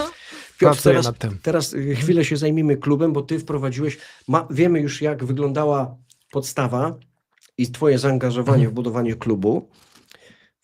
To fajna jest historia, ale teraz tak troszkę przeskoczmy na taki poziom już zawodowy. Już udało ci się te podwaliny zbudować i tak dalej, zgromadzić fajnych ludzi wokół siebie, wokół klubu, sponsorów, o których będziesz za chwilę mógł opowiadać do woli. I wymyśliłeś formułę, jak ja pierwszy raz to usłyszałem, przeczytałem, to mówię, to zwariował facet. Mówię, co on wyprawia, jesteś pionierem, w tym jesteś pionierem na pewno. Wiesz już, o czym mówię, bo nikt tego w polskim tenisie nie wprowadził, nikt tego w ogóle nawet chyba nie pomyślał o tym. Mikrofon twój. O sposobie O sposobie prowadzenia. działania z dziewczynami wspólnie, myślę, bo A, o tym. myśmy Aha. już rozmawiali na ten temat, Mhm. ale powiem ci, że bardzo mało ludzi wie. Pewnie się interesują oczywiście klubem i rozwojem klubu, natomiast nie wie, co ty tam wykombinowałeś u siebie. No tak, no nie chciałbym po prostu, żeby ten klub kiedyś zniknął, kiedy ja skończę tam, nie wiem, pracować, to znaczy uważam się za młodego człowieka i jeszcze wiele lat, mam nadzieję, przede mną. Natomiast no, pochodzę też z rodziny, gdzie zawsze ojciec zaszczepiał we mnie tą pracę, współpracę z innymi. Sam kończyłem też Wydział Zarządzania, więc wymyśliłem sobie, żeby angażować po prostu następne pokolenia do rozwoju tego przedsięwzięcia. Ale zanim do tego wrócę, bo to jest od strony biznesowej i spółki, to bardzo zawsze mnie interesował ten czeski tenis, nie tylko od strony wyników sportowych, ale od tej struktury. I kiedyś też dowiedziałem się, rozmawiałem z tymi trenerami, że tam jest tak, że te najlepsze tenisistki no mają w jakiś sposób wsparcie z klubu, przykładowo Prostejo był taką mekką czeskiego tenisa. Tam było tak, że ci najlepsi tenisiści mieli wsparcie i potem mieli zwracać jakąś część swoich zysków, żeby A przepraszam, że ci przerwę, bo to była taka idea jeszcze za czasów głębokiego komunizmu. Mhm. Pamiętasz, był taki moment, że Lendl Nawratilowa, Mhm. bo ty pamiętasz Tak, te tak, czasy, oni byli bardzo mocno wspierani przez związek, Mhm. właściwie przez kraj jako taki, Mhm. bo Czesi wpadli na pomysł, że to jest świetna promocja kraju. I zawarto takie umowy, że są finansowani, Mhm. zarabiają pieniądze, ale lwią część niestety muszą oddawać do związku, no bo bez tego początkowego finansowania nie mieliby szans w ogóle wyjechać. No wiesz, jakie były czasy. No, nie każdy miał paszport w kieszeni, tak jak dzisiaj nie jeździło się na dowód, tylko to były takie ciężkie czasy, że ten paszport trzeba było dostać w taki czy inny sposób. I oni właśnie bardzo dużą część swoich zarobków oddawali. Jak wiemy, Lend i Nawratilowa potem się zbuntowali i uciekli na ten zgniły zachód, ale tak właśnie było w Czechach. To u nas troszkę z różnicą taką, że myślę, że to nie są duże zwroty, bo to też dotyczy osób, które bardzo dobrze znam i te umowy tutaj nie mają większego znaczenia. Ale tak, ale ten czeski system właśnie mnie tak po prostu bardzo się podobał, no i wymyśliliśmy, że tak będziemy po prostu też robić u nas, więc to jak mówię, od zawsze była Maja, więc bardzo ją wspieraliśmy i ona już też nieraz wsparła po prostu kolejnych zawodników i uważam to za świetną też inicjatywę, bo to też jest uświadamianie tych młodych ludzi, na czym po prostu to życie dorosłe polega. Także żyjemy tam bardzo blisko, mogę powiedzieć, myślę, jak rodzina, więc to był taki pierwszy punkt w tym kierunku. No a teraz w związku z tym, że przygotowujemy się do kolejnego dużego przedsięwzięcia, pojawił się w zeszłym roku taki program dla najlepszych klubów w Polsce, więc wystartowaliśmy jako ten najlepszy klub do Ministerstwa o rozbudowę infrastruktury. Troszkę nam jeszcze brakuje może rehabilitacji odnowy biologicznej, więc staramy się o uzyskanie dofinansowania z tego programu. Ale jest tak, że trzeba mieć 50% swoich, więc właśnie brakowało nam trochę. Zaprosiłem do spółki Maję i Lindę. Dziewczyny nie odmówiły, z czego bardzo się cieszę. No i zostały akcjonariuszkami w naszej spółce, bo u nas w klubie jest tak, że jest klub i spółka, bo z wiadomych powodów klub nie ma nieruchomości, nie jest właścicielem, więc jakby klub zajmuje się sportem, a spółka Sports Advantages A zajmuje się po prostu rozbudową tej infrastruktury, natomiast jedna i druga firma bez siebie nie istnieją, także dziewczyny zainwestowały swoje pieniądze pierwszy raz. Uczą się. To jest też w świetne pewnym sensie. i bardzo, bardzo takie myślę rozwijające, no bo przecież mogły iść bo Linda bardzo lubi shopping, więc mogły iść kupić torebki, a one nie. Zainwestowały w siebie, bo to w spółkę, swoją przyszłość i mam nadzieję, że będą później no, tą pracę, którą zrobiliśmy, którą one robią, kontynuowały. No to bardzo ładnie. To teraz akurat jak Piotr wspomniał kupowanie torebek i shopping, to powiedz, bo widzowie się domagają, żebyśmy poruszyli te tematy, jak ty w trakcie turnieju relaksujesz się w dniu wolnym? Jaki zdarzy się dzień wolny, czy właśnie tak jak shopping i kupowanie torebek, czy raczej relaks, czy w jakiś inny sposób, bo to ciekawi naszych widzów. No tak czasami spędzam czas tak, że kupuję torebki, słucham muzykę i no po prostu, no ja się bardzo fokusuję biegiem turnieju, to aż po turnieju. No, a biegiem turnieju Niedostępna jesteś. niedostępna. Czyli no w trakcie turnieju pełna koncentracja. No, pełna i koncentracja żadnych... i mam głowę tylko no, skupioną na tenisie cały czas. Bardzo dobrze. Mam tu taką listę, którą bardzo szybko przerobimy. Pytają słuchacze i widzowie, czy tęsknisz za domem? Czasami. Ale to chyba właśnie- Czasami trudno. No, Za blisko jest ten dom chyba, żeby ale jakoś to tak ja mam tylko 2 godziny zatęsknić. samochodem No z właśnie, klubem, tak, no to właśnie. ale można na turnieju, ale tak w klubie nie. Nie myśl. Nie A jak myślę z o polskim? tym. Jak ty się uczysz polskiego, powiedz mi? No teraz trochę zaczęła mówić z taką pani w klubie, ale muszę więcej, no. Musisz więcej. No i też Więcej. ma kontakt z nami. Jak my się uczymy czeskiego języka, Linda się uczy polskiego, ale mamy nauczycielkę. No właśnie, bo tu kolejne takie pytanie, które jest kontynuacją poprzedniego. Czy trudny jest ten polski język dla ciebie? No czasami to ma to takie Rzesza cia. no to trochę Książ no w pro mnie Trzcinie w trochę. Strzebrzeszynie. Ale to nie tylko dla ciebie jest trudne. No. Znam paru, dla których też jest trudne. A jak często ci się zdarza właśnie podróżować do domu? A wpadasz na pomysł, mówisz, dobra, Kiedy nie gram turniej, tak co tydzień. Co tydzień. Na weekend na Co przykład. tydzień na weekend zawsze jedziemy do domu. a wiesz, że tam w okolicach Olomouca, właśnie Weska, masz świetne górki i można na rowerku pojeździć doskonale? A to co? Nie? Nie? Na rowerku nie? To na rowerku. Nie. No czasami w Prostiowie. Tam Babcia? babcia mieszka w Prostiowie, to czasami na rowerku pojeździłam. Bo tam ten teren w ogóle, ten trener Prostejów, tam jest. Weska, te Morawy, to tam jest, to się tak wydaje tylko, ale tam jest naprawdę góra, dół. Tam bardzo wiele ekip takich kolarskich jeździ na obozy. A polska kuchnia, bo to też jest ważne. Wiadomo, czeska kuchnia, knedliczki, Czeska kuchnia. czeska Taka piwo z gęstą pianą. Swiczkowa. No, a jak polska kuchnia? No, ci pasuje, to powiedz ja mi? pierwszy raz próbowałam pierogi. Pierogi w Polsce, pierwszy raz. A jakie pierogi?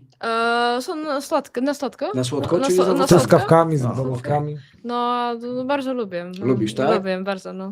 Ale nie jest tak, że właśnie czasami tęsknisz za jakimiś specjałami, które są gdzieś u nas niedostępne? Chociaż, czy ja wiem, czy aż Teraz to to jest chyba taka, tak jest. taka różnica? A my mamy swoją restaurację, a Linda jest taka, że potrafi każdego oczarować, więc dziewczyny w kuchni czaruje i ona gotują, co by chciała Jego tu zjeść. naleśniki, O. naleśniki. A gdybyś miała do wyboru takie menu, no nie, o turniej nie pytam, bo wiadomo, na turnieju to jest reżimowe wszystko, jakieś tam spaghetti, prawda, więcej białka, nie jemy słodyczy i tak dalej, sałatki, ale jak masz chwilę wolnego, to na przykład i masz wybór, no to jaka kuchnia jest twoją kuchnią ulubioną?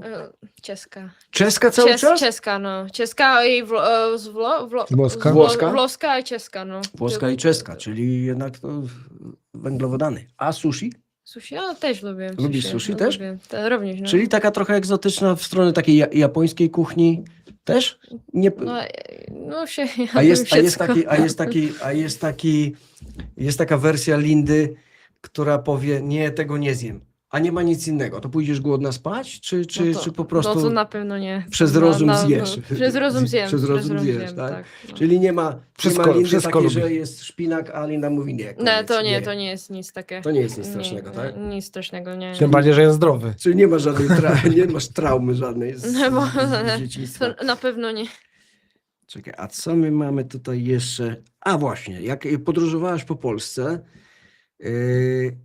jakieś ulubione miasta, czy jakieś ulubione miasta ze względu na klub, gdzie fajnie ci się grało? Bo przecież tych imprez w Polsce, tych mniejszych, takich tak 15-20, i trochę wyższych. A myślę Trochę pan jest. turniej, nebo... Myślę, jakieś miasto ci się spodobało. No ja Proste. bardzo spodobało Kraków. A, Kraków. Kraków, No tam właśnie. sam była, nie wiem, pół roku temu. Mhm. Bardzo ładne miasto. No bo ciężko jest jeżdżąc po turniejach też Dużo zwiedzać te czasu miasta, bo spędzać. czasu nie ma, No. ale Kraków tak. Kraków. A z drugiej strony, czyli w górę, na przykład Sopot, Gdańsk. To jeszcze nie, to jeszcze... Jeszcze nie była? Jeszcze nie byłam. Jeszcze nie? Jeszcze nie byłam. No to tak. wszystko przed tobą, bo to rzeczywiście warto pojechać. Ja nie wiem, teraz już ma za duży ranking Linda, żeby pojechać tam i grać, bo tam są jakieś małe turniejki, to już jest dla ciebie za nisko.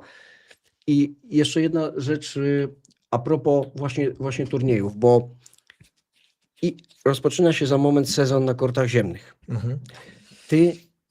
Ja przynajmniej pamiętam te twoje mecze na kortach szybkich, czyli na korcie trawiastym, czy na korcie cementowym.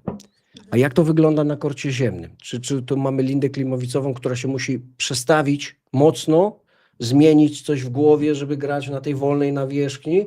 Czy to jest, bo są tacy zawodnicy, wiesz o co chodzi? To jest tak, że niektórzy mówią, ziemia to nie mój klimat w ogóle. No ja odpuszczam. gram jak last year? W zeszłym roku? W zeszłym roku tylko jeden turniej na moczce, Mhm. na Roland Garros. No tak. No to inaczej w ogóle nie gram, ale tak teraz już mam ranking, to chciałem zagrać wielkie turnieje No bo jak na jest moczce, tak, jaki Madryt, a tak jak jest ranking duży, no to No. trudno też omijać. też Wiadomo, musimy że przygotować. No. atuty Lindy na korcie ziemnym, one troszkę pewnie gdzieś w porównaniu do tych szybkich kortów, one gdzieś trochę tracą na wartości, ale myślę, że w kontekście takim, żeby była coraz bardziej uniwersalną zawodniczką, no musi grać wszędzie. Prawda? No musi grać No wszędzie. tak. Ale Roland Garros pokazał, że Że wcale potrafi. tak nie jest źle Tak. na tej. A też jest dużo takich turniejów, gdzie one nie są aż takie wolne, te korty. Przykładowo jak jest ciepło, czyli słońce. tutaj nie będzie żadnego problemu z akceptacją nawierzchni, z adaptacją. Jedziesz po prostu, grasz, bo teraz ten ranking jeszcze nie jest na tyle duży, żeby grać sobie w głównych turniejach w Wielkim Szlemie. Miejmy nadzieję, że tak za chwilę będzie, bo będziesz podchodziła pod tysięczniki, bo teraz się zaczyna seria w Stanach, ale w Stanach z tego co tu widzę nie jedziesz, bo chyba byś już tam gdzieś musiała być. Jak wy się zapatrujecie na te No, duże turnieje tysięczniki? właśnie właśnie? pojedziemy do Miami teraz za 2 tygodnie. A, czyli Indian Wells jest Wells pierwsze, nie, czyli do Indian ale Wells do nie, Miami. do Miami. No. O, super, no to świetna informacja. A czy przed Miami jeszcze jakiś mniejszy turniej, czy tylko już na samo Miami? Na samą Miami Na samo pojedziemy. Miami. Mhm. I tam kwalifikacje na pewno, No tak? na pewno kwalifikacje. Chociaż, nie no, 96 tam jest chyba. Nie, na tą chwilę jest szósta alternatywa do eliminacji, Szósta. ale Ale mam A. nadzieję, że zagram. dzikie karty. Znaczy szósta, to ona się dostanie na pewno, to raczej nie powinno być problemu. I teraz, jak się skończy to Miami, to agresywnie będziesz starała się właśnie pod Roland Garros wszystko, co duże grać w Europie? Czyli wiadomo, Hiszpania, potem jest Rzym. No tak mam nadzieję, że zagram, ale nie wiem jeszcze ranking, co to teraz No mam. to jest tak, że no, ten Billie Jean King Cup też jest rozgrywany na Mączce. Na Mączce, A też tak. na Billie Jean Cupu zagram. Więc po Billie Jeanie będzie grała na tej Mączce, więc to znaczy, no tak to funkcjonuje, no zgłosi się do Rzymu i do tych mniejszych turniejów 125, tam jest bardzo dużo turniejów na Mączce do Roland Garros, no i tam gdzie się dostanie, tam zagra, nie? No tak, bo Ale w zeszłym roku taki ranking miała Maja i grała grała Rzym i Madryt, więc myślę, że z tym 130 może się dostać. może się Także- dostać. Nie, no to na pewno się dostanie, bo to akurat ja uważam, że mając taki ranking, który daje przepustkę do kwalifikacji nawet, no to trzeba jechać, bo No to tak. jest atmosfera, wiesz, ten turniej, te okoliczności, dobre losowanie, dobra forma się trafi, przechodzisz, no i to jest po prostu, Strzał. to jest strzał, tak, dokładnie. Chciałbym jeszcze, Piotr, zapytać się i prosić o to, żebyś przedstawił sukcesy z ostatniej 5-latki klubu, bo to też jest ważne, bo to, że klub zbudowałeś, to, że masz takie zawodniczki, że one w takiej, a nie innej formie współpracują z klubem, w pewnym sensie są już jego taką stałą częścią. przez ten system, który wprowadziłeś. Superliga, czyli to, co zastąpiło w pewnym sensie Mistrzostwo Polskie drużynowe, hegemonem jesteście od paru lat. Bo nie wszyscy też wiedzą, bo wszyscy, ta Superliga tenisowa nie jest kojarzona tak jak te Superligi z innych dyscyplin. To więc powiedzmy sobie od razu tutaj, że chodzi o tytuł mistrza kraju i jak to wyglądało na przestrzeni ostatnich lat? Jakieś specjalnie wybitne jednostki, może cały skład kobiecy byś powiedział i paru mężczyzn, na których warto zwrócić uwagę. To znaczy odnośnie Superligi? Odnośnie Superligi i takiego trzonu, Okej. bo wiesz, bo do Superligi wiadomo, że można wypożyczać Tak, ludzi, tak. ty też pewnie masz taką ścieżkę, gdzie tych ludzi możesz sobie wypożyczyć, natomiast jeżeli chodzi o panie, no to masz taki żelazny skład, plus te, które są z doskoku, na pewno, to bym chciał, żebyś powiedział i o panach też, bo masz ciekawą postać, chłopak, który debiutował w Pucharze Davisa w tym roku. No więc jeśli chodzi, nasz klub słynie głównie z silnych dziewczyn, także 4 lata temu powstała ta Superliga, wygraliśmy wszystkie 4 edycje.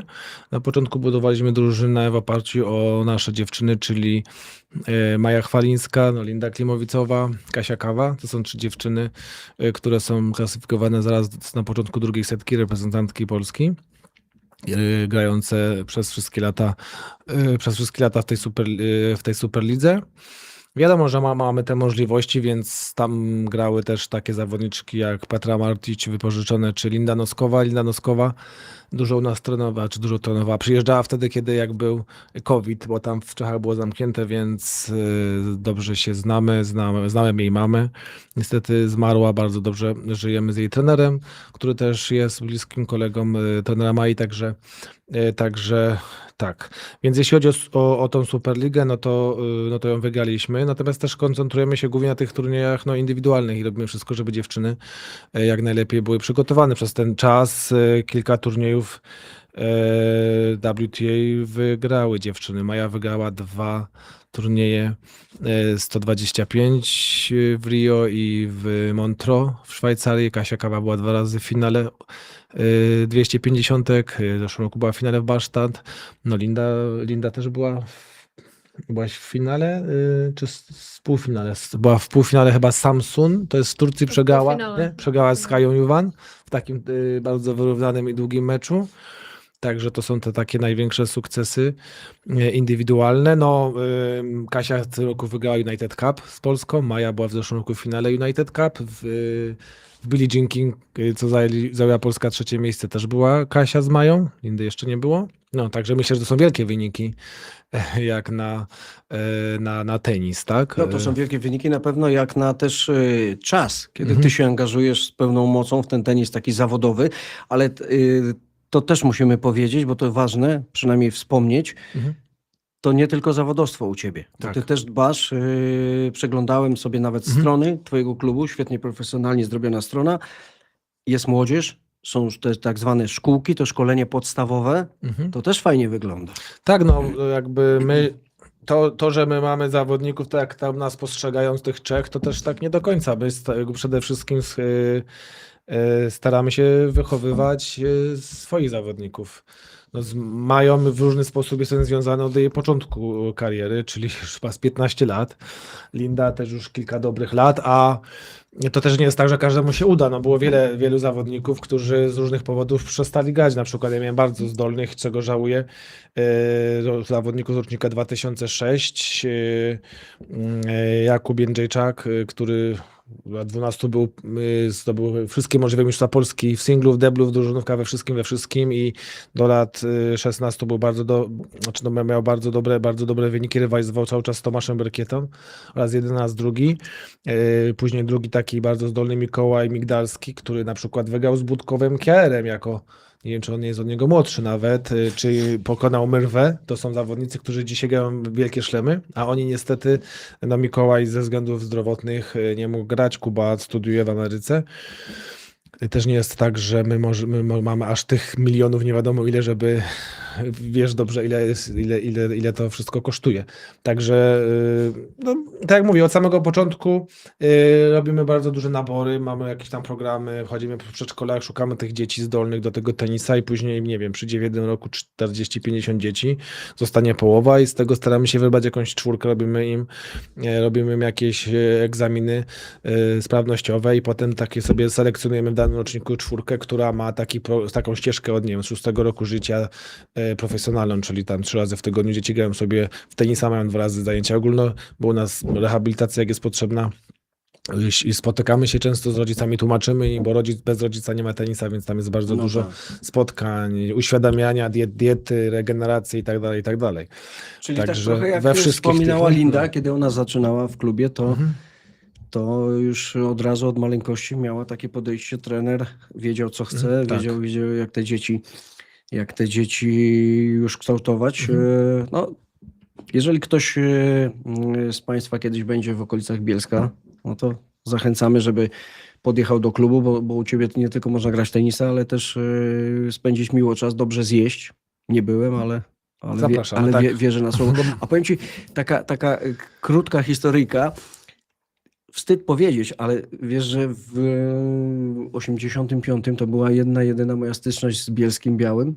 Byliśmy widzisz. na zgrupowaniu kadry, mieszkaliśmy w hotelu pod Szyndzielnią, autobusami 2. Gdzie dzisiaj do pomyślenia, żeby ktoś na zgrupowaniu kadry jechał autobusem na trening, 4 podróże tam i z powrotem autobusami. Była taka hala dwukortowa w centrum przy dworcu, zdaje się, Tak. obskurna, taka paskudna, z taką ścianą, gdzie piłka wracała, nie dało się grać. Tam 2 czy 3 skręciło nogę, bo nie mieli świadomości, że piłka im wróciła pod nogi. I tam właśnie to zgrupowanie, pamiętam, no męk. To były A męki Adam pańskie. Skrzypczak tam był? Nie, Adam Janusz Skrzypczak Siuda? jeszcze nie, znaczy Adam Skrzypczak, ja ich znam świetnie, tak, tylko że oni byli trochę za młodzi, Aha, okej. żeby być, bo to była wtedy kadra do lat 14 i 16 razem, więc Adaś chyba 75, a Siuda. No i ta hala została zamknięta bodajże w 99 roku, ona do dzisiaj funkcjonuje. Nie wiem, bo tam drzewa urosły. Ale to całe szczęście, że ją zamknęli, bo to było, powiem Ci, to No nie, bo tam też graliśmy, trauma nie? z dzieciństwa tenisowego, bo to była tragedia. Słuchajcie, będziemy powoli kończyć. Państwa prosimy o suby, o lajki, o te wszystkie komentarze, o to, co jest ważne w przypadku takiej transmisji. Muszę Was wypuścić, chociaż moglibyśmy jeszcze długo rozmawiać, dlatego że wracacie, bo od jutra rana trening, prawda? Tak. A macie kawał drogi do domu. Linda, powiem Ci tak, trochę się bałem, że nie będzie takiej komunikacji fajnej, luźnej, ale muszę Cię pochwalić, bo po polsku mówisz super. To nie jest w ogóle żadna, wiesz, z mojej strony kurtuazja, Jeśli to dziękuję bardzo. tylko nie miałaś się, bo przyznamy, Państwu też powiem, że Linda trochę się bała przyjść, żeby tutaj się Trochę, bardzo. z nami Po się drodze mnie porozmawiać. zatrzymywała, wysiadam, nie jadę. Tak, dlatego się spóźnili i to wcale nie wygląda źle, naprawdę. Ja myślę, że za moment będziesz mówiła normalnie, bez problemu, a tym bardziej te czeskie pojedyncze słowa, one takie miękkie, to fajnie brzmi. I jeszcze na koniec Linda Klimowiczowa, tenisistka, marzenia. Marzenie. Znaczy inaczej, bo jakie są Twoje cele, które chciałabyś osiągnąć w najbliższej przyszłości, a tak z tymi marzeniami, tak za 2-3 lata, jakbyśmy wybiegli. Tak, moim celem jest bycie w pierwszej dziesiątce na świecie i zagrać główną soutěž w tym roku na Wimbledonu. Super. Tak. Wygra Wimbledon. Wygranie Wimbledon. No Takie moje marzenie. To rzeczywiście, to prawdopodobnie co drugi tenisistka mają to marzenie. I ja, widząc Cię pierwszy raz, pomyślałem sobie i głośno mówiłem w różnych programach, że potencjał na setkę to masz już dzisiaj. Drugim krokiem będzie 50. No tak. Drugim krokiem powinna być, przynajmniej w teorii, i mam nadzieję, że w praktyce będzie 50, bo odpukać właśnie te kontuzje, to żebyś była zdrowa i żebyś mogła grać, a jak to będzie miało miejsce, to my będziemy mieli z kolei pociechę z Lindy i będziemy jeszcze wiele meczów oglądać z jej udziałem. Jeżeli Linda wejdzie do głównego turnieju wimbledońskiego i trochę w tym turnieju namiesza, runda 2, 3 może, to zamawiam wizytę waszą w studiu, będziemy rozmawiali o tym, jak w tym Wimbledonie było. Tak się możemy umówić. Dobře. Prawda? Czyli staraj się, przyjedziesz po Wimbledonie i będziemy, nie wiem, czy Piotra weźmiemy, czy już będziesz na tyle samodzielna językowo, bo on już nam opowiedział wszystko praktycznie, co może powiedzieć, to będziesz sama tu sobie siedzieć. Nie, Piotra weźmiemy, a może Maja Chwalińska jeszcze do nas dołączy, nie wiadomo, bo za Maję Chwalińską też trzymamy kciuki, te kontuzje, żeby w końcu się skończyły. Już jest zdrowa, żeby mogła grać, bo tam potencjał jest potężny, także życzę ci tego właśnie, żebyś powolutku te swoje marzenia spełniała i życzę ci tego, żebyśmy się właśnie po Wimbledonie spotkali jeszcze raz i mieli o czym opowiadać w kontekście tego największego turnieju na świecie i tego twojego marzenia, które miejmy nadzieję też w przyszłości to się spełni, że będziesz mogła tą paterę, wiesz, tak w górę unieść. Byłoby super. Proszę Państwa, Linda Klimowiczowa i Piotr Szczypka, czyli można powiedzieć jedne z głównych postaci BKT Advantage Bielsko-Biała byli moimi i Państwa gośćmi. Dziękujemy bardzo serdecznie za uwagę. Ja Państwa pozdrawiam i do zobaczenia na srebrnym ekranie. Dziękujemy serdecznie.